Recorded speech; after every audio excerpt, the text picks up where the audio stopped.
Hi viewers, you're welcome to your one and only program, Building Creative Minds for Synergy, brought to you by Universal Empire. And yet, we are still in our topic series, Building Global Leadership and Politics, Season 5. I am still your uncle, Sir Bam Bam. In today's discussion, we shall be looking at the power of thinking. Wow, I love this part of it because it's one aspect that makes you a leader, that makes you an authority or a command in any field of endeavor to carry people along, for people to keep behind you. Thinking is a process that sharpens the mind. Thinking is the power that secretes ideas. It is the will that draws thought into reality. A man who thinks is a man who solves problems, who become a rallying point of solution to people's problem or to global problems. It is in the place of thinking we decide the world, we shape the world, we design the future, we birth a future with great imagination. It's in a place of thinking we exercise the power of imagination. And if you must think, one thing you need to do is to build solitude. Create a closet, a quiet time. It should be a continuous thing. Perhaps you do it in daily basis. Spare out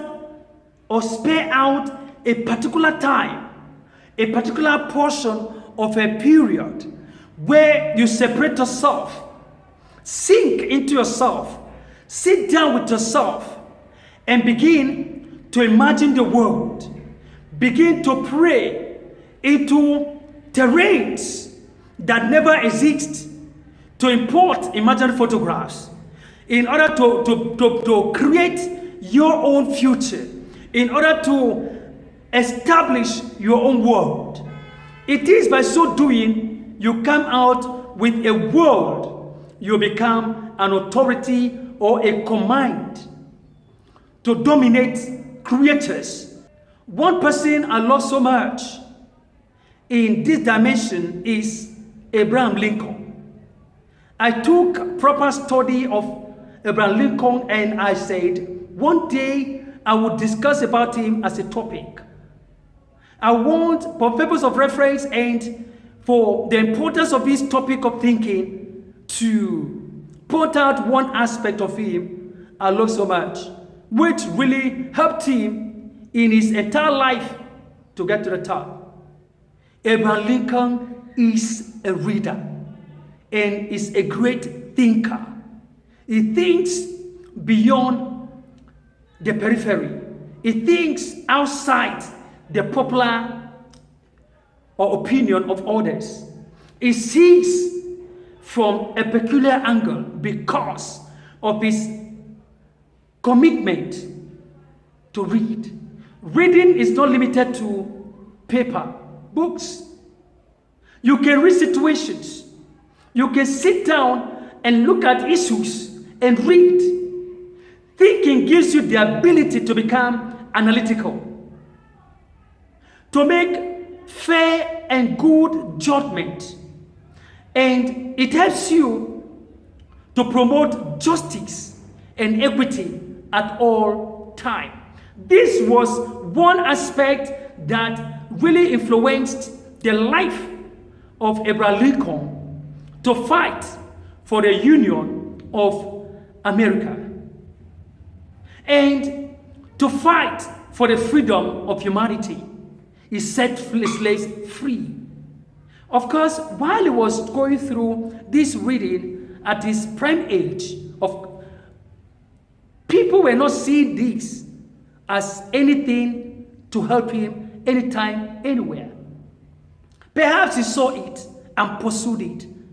He came from a home that was not well-to-do, lost the mother at 9, and had a stepmother who the father took in as second wife. Of course, the stepmother loved him so much.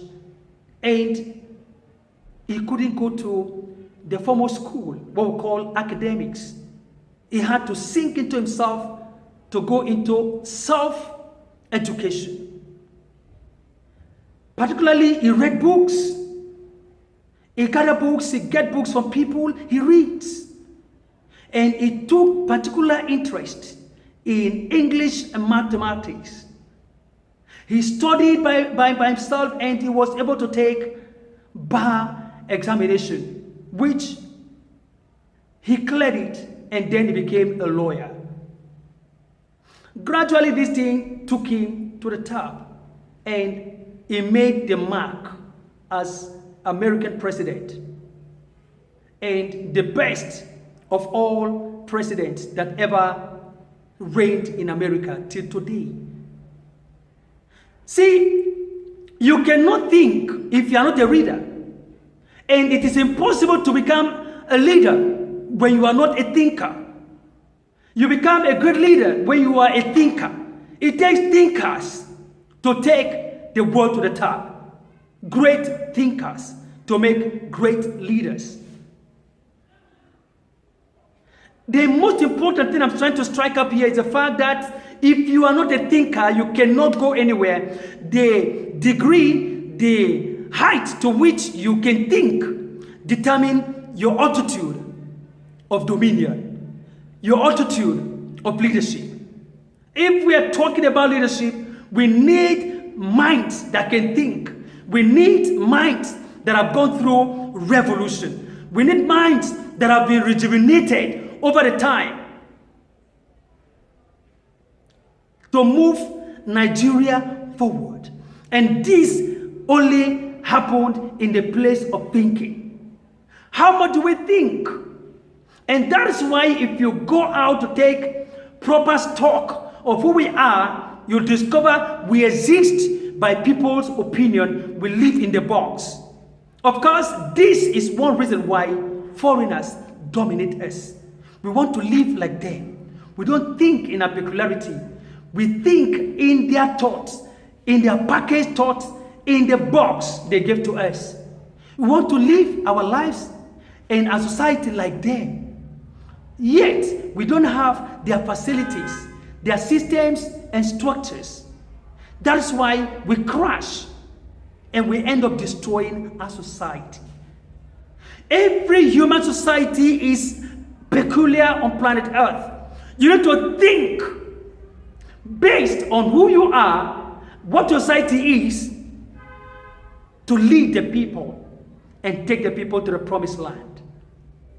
We are getting to the top. Nigeria is coming up to rule the world. We have everything it takes here, and it's still with us. Thank you as you join us in subsequent editions. Turn on your notification bell, subscribe, comment, like, share, visit our website, go WhatsApp or call us. Check details on your screen. Check details on your screen.